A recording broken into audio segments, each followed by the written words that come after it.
Moving on to our first panelist, we're going to start. I'm going to have first Rachele introduce yourself, who it is, who you are, and what you do in the area of health. Yeah, good afternoon, everybody. Thanks, Dennis, for having me. My name is Rachele DeCrecenzo. I'm a physical therapist, and I focus my practice on John Barnes myofascial release. I've been a PT for about 17 years now, and the last 4 to 5 years has I've really focused my studying and my schooling and practicing on myofascial release, which is what I'll be talking about in a little bit. Excellent. And Karen, would you like to introduce yourself, who you are, and what you do? Yes, thank you, Dennis, and thanks for having this panel. And Kelly, you're impressive. Your organization, I love it. I'm going to have to follow up with you on that. But my name is Karen Sammer, and my business is called Your Power, Your Health, Nutrition, and Health Coaching. So I'm a nutrition and health coach, certified and in both of those areas. And I primarily work with women who live with or are at risk for developing chronic illness, like heart disease or diabetes or obesity or even cancer, anything that we can manage through lifestyle and nutrition, because a lot of those illnesses or those conditions are actually preventable if you get them early enough and you are vigilant about taking care of your health and your well-being. Excellent. And as far as going in, so we'll come back to Rachele. Obviously, October is Breast Cancer Awareness Month, but that's not the only issue that women face when going through and challenges and pieces. Can you talk a little bit more about what it is to preserve your health and insights or tips that you have, Rachele, to help people to really focus not just in October but every month on their health?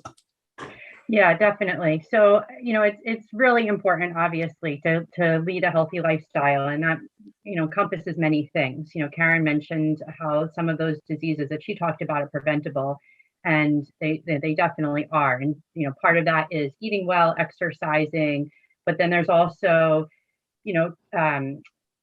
having healthy relationships. There's so much that goes into a healthy lifestyle. So what I do with my patients is, I talk about all of those things with them, because I really don't focus on the symptom that they come to me in isolation. So someone may come to me and say, I have shoulder pain, I have back pain, I have knee pain, I have foot pain. Okay, great. But that's never just the problem. It goes so much deeper than that for almost everybody, especially if it's a chronic issue. So I really look at the whole person, body, mind, and spirit, and also the whole body it's so important to look at. So I'll just, before I talk a little bit about myofascial release and why this modality is important, I just want to give a quick definition of the fascial system and what myofascial release is. So most people have heard that we have a muscular system, we have a skeletal system, we have a circulatory system. We know those terms. We also have a system in our body called the fascial system, and that's a 3-dimensional connective tissue web that runs continuous from head to toe in our bodies. And when you think of all the other systems, our skeletal system, our muscular system, and you think of those in your body, what holds it all together? It's just not in there floating around. In order for it to stay in place, the fascial system, which is this 3-dimensional connective tissue web, connects and holds it all together. So therefore, the fascial system is really one of the most important systems in the body, because it has an effect on every other system, and it extends all the way down to the cellular level. So as I give a visual of that, I like to use this little ball, this Overman sphere it's called. The fascial system, like I said, so it's a web and it's a glide system. So it should glide and move freely as we move. We raise our arm, we turn our head, the fascial system should move. And if we think of this ball as the web, and then we can kind of imagine that through that web is all those other things we talked about, our blood vessels, our bones, our nerves, and all those other things kind of go in there. They should all move and glide together as we move. But when there's a restriction in that fascial web, so if I hold down this part of the ball, now no matter where I pull on the ball, doesn't matter where I pull, the whole system does not glide as freely. So when someone comes in with shoulder pain, if I solely look at the shoulder, I could very well be missing where the restrictions are in other places in their body. So that's kind of the base of it, is we look at the whole person. And when we find those restrictions in the office, what we're working on when I'm seeing them one-on-one is manually with my hands. Visually, I'm looking and seeing what their posture looks like and how they're moving.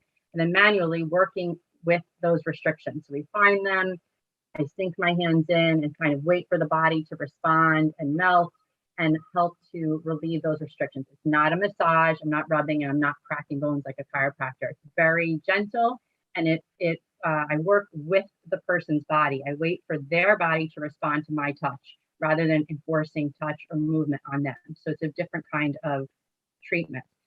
When I find those restrictions and I'm in the office with somebody, one of the other differences is when I'm sink in and I find that restriction, I'm holding it for at least 3 to 5 minutes. And that gives, and usually it's a lot longer, and that gives the body time to respond. If just think, if somebody comes up and pokes you, your first response is just to jump back like this. But if I come up and touch you lightly, and I just, as you accept my touch, I sink into your skin a little bit more, you're going to be much more receptive to my touch, and your body's going to relax. So very similarly, if I go in and I'm cracking, or doing a manipulation like a chiropractor might do, or I'm doing a hard massage, your body might tense up even more when it's already tense. So it's a very gentle type of work. And the one thing I want to talk about today that besides that is it's important to come into the office and do the work, but I always teach my my patients how to do myofascial work on yourself at home. And one of the simplest things that I can just kind of teach you guys today is that any stretch can turn into a myofascial stretch, right? If we just, I'm sure most of us have just stretched our neck, right? Our neck feels tight. We kind of pull and stretch our neck over. If we only hold it for 30 seconds, 20 seconds, whatever, even a minute, it doesn't do very much.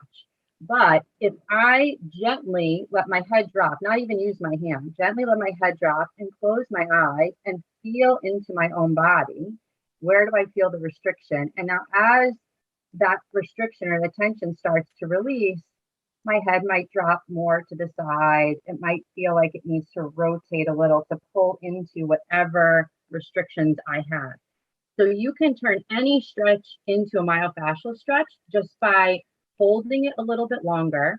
So ideally for at least 3 to 5 minutes, and being mindful. So not just, I'm going to do this, I'm going to do this, I'm going to pull my arm over and over and, move quickly, but think about, kind of feel out your body, what feels tight. And when you feel those tight spots, be a little bit more mindful with them. If you're doing this type of stretch where you're pulling your arm across, pull it across, but then feel that stretch in the back of your shoulder and kind of, feel into it a little bit more, hold it, give your body time to respond. So you can imagine if we're very tense and tight, like we are in life often, and we don't take time to do these things, to listen to our bodies. We're go, go, go, go, go. Oh yeah, that hurts. I'll take care of it later. But those take care of it laters can pile up and really become a problem. So one of the things that I teach my patients, and I would like to kind of make sure I get across today, is by listening to your body a little bit more, being a little bit more mindful, sinking in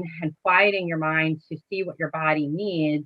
It really can open up your fascial system. And if it can glide better and move better, and since it affects everything else, your overall health can really improve. Excellent. Thank you so much. So Karen, do you want to talk now on the opposite extreme, or talk a little bit more about your heart health and some chronic illnesses and how you go about assisting people with that and what we should be looking out for? That's going to be a hard act to follow, I think, but I'm going to give it my best shot. Thank you, Rachele. That was really interesting. In fact, I'm going to get on your calendar. But so I just want to, this is breast cancer month. I am going to speak about heart health, but I also want to acknowledge that it is breast cancer awareness month. And I am a breast cancer survivor. So that's how I got into this gig in the first place, is that 12 years ago, I was diagnosed with an aggressive form of breast cancer. And my life was it was not in a good way. And I was in a downward spiral to no place good. And so what I wanted to do, after having gone through the pretty grueling treatment for 6 months, actually it was a year of treatment, I decided that I wanted to do something to remediate any possibility or any probability of recurrence. So I lost 135 pounds and I really got my life in order. I started to change things in my lifestyle and in my eating patterns, but that really got me started on this path. And then 2017, I had a heart attack, which was unrelated to heart disease, as we would particularly, we would usually think of heart disease. My arteries weren't clogged, none of that. I had this anomaly in my body that caused it to happen. But my cardiologist thought that I would be a good candidate to become a women heart champion. So she sent me to the Mayo Clinic to be trained to be a women heart champion community educator. So now I go out and I talk about women and heart health. And that is kind of the area that I focus on now: preventable chronic conditions in women's bodies, not necessarily just women, but my target audience, the same body that I have happens to be in women. So I feel that I am more qualified to help. But it is really important to maintain a lifestyle and a nutritional program that supports a good, healthy body, mind, and spirit.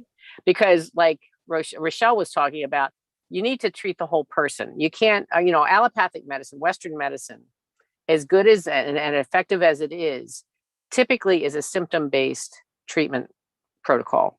So you go into an orthopedic doctor and you tell them you have shoulder pain, they're going to focus on your shoulder pain and they're going to do things to alleviate that shoulder pain.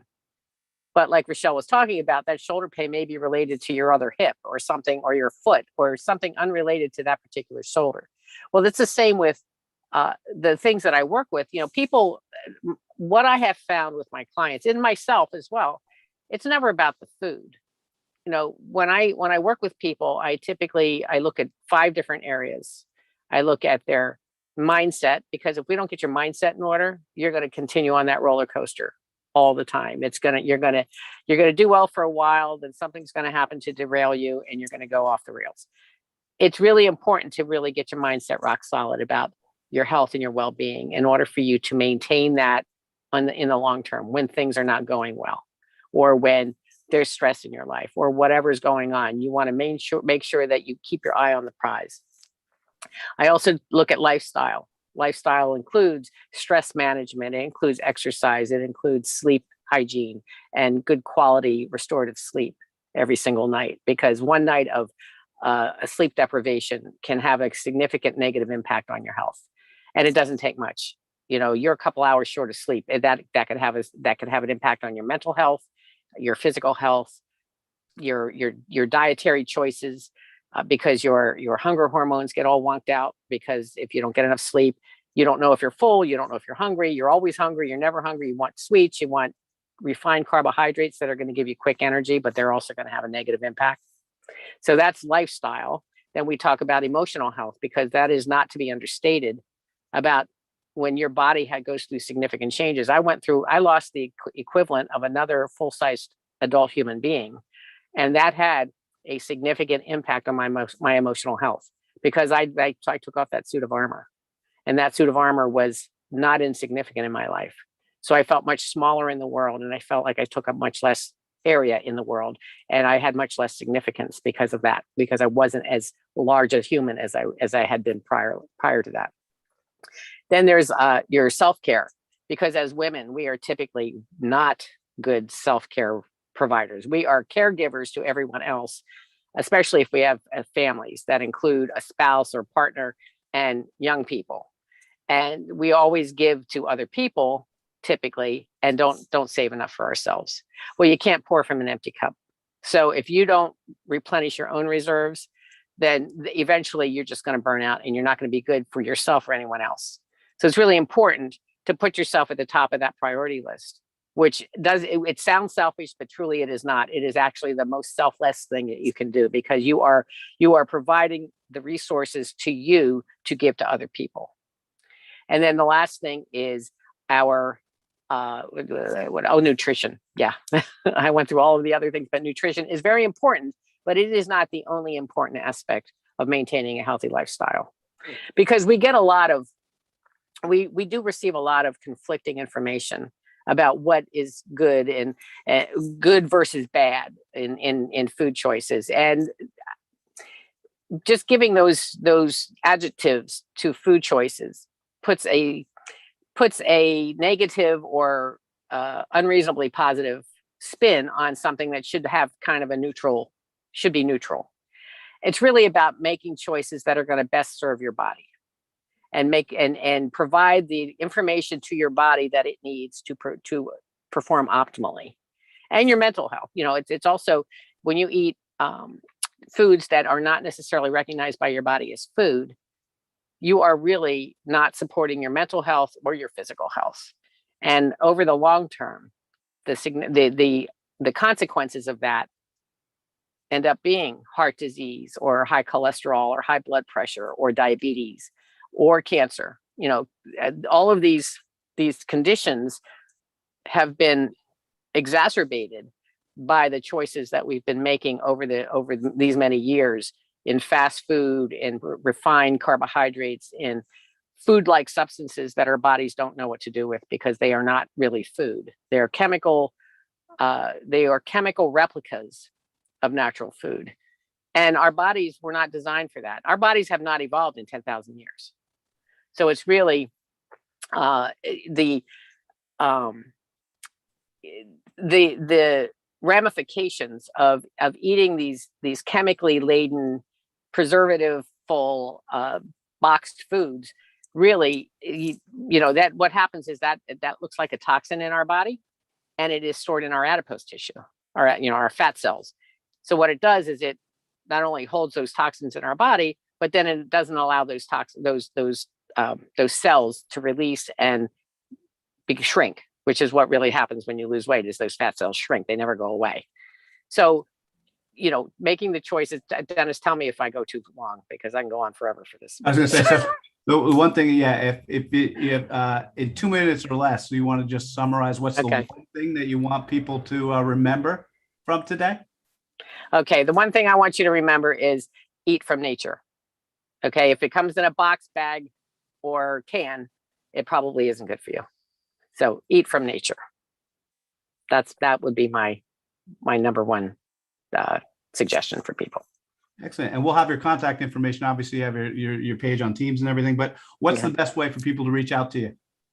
They can go to my website, www.yourpoweryourhealth.com, and they can book a consultation with me. I give a free consultation. There's a video on there that you can find that will give you the information on how I conduct my program. And I'd love to talk to anybody. We can just make an appointment so we can just chat and you can learn more about what I do. Excellent.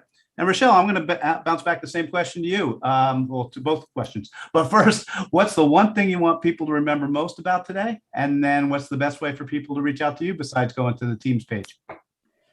Yeah, thanks, Dennis. I think the one thing I want people to know is, it's never too late to start to take care of your health and to start to take care of your body. Those things, everything Karen said, I just echo all of that 100%. The word disease, right, breaks down to dis-ease. And that dis-ease is caused by not taking care of ourselves. And it just shows up in all these physical symptoms that can happen anywhere in our bodies.